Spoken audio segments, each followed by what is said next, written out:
লোকটা সুপারমার্কেটে যায় প্রচুর পরিমাণে মিনারেল ওয়াটার কিনতে। এ সময় সে পাশের দাঁড়ানো এক লোকের পানির বোতল থেকে পানি খেয়ে বলে, এটা তো সাধারণ 200 টাকার পানি। তারপর সে আবার তার পেছনের মিনারেল ওয়াটার খুঁজতে লাগলো। শেষমেশ সে সত্যিকারের ঝর্ণার পানির স্বাদ পেল। সে আর কোনো দ্বিধা না করে কয়েক ডজন পানির বোতল নিয়ে সোজা ক্যাশ কাউন্টারে গেল। কিন্তু ক্যাশিয়ার তখন তাকে বলে, এত পানি দিয়ে কি করবেন? ছেলেটি রেগে সুপারমার্কেটের গাড়িতে মেরে গাড়ি চূর্ণ বিচূর্ণ করে ফেললো। ক্যাশিয়ার ভয়ে সাথে সাথেই চুপ হয়ে ভদ্রতার সাথে বিল মিটিয়ে দিল।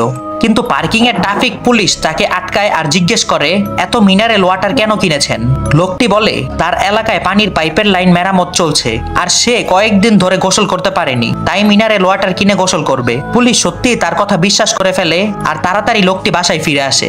তারপর সব মিনারেল ওয়াটার বাথটাবে ঢেলে দিল। আসলে তার সঙ্গী মারাত্মকভাবে আহত হয়েছিল আর তার ক্ষত সরাতে বিশুদ্ধ মিনারেল ওয়াটার দরকার ছিল।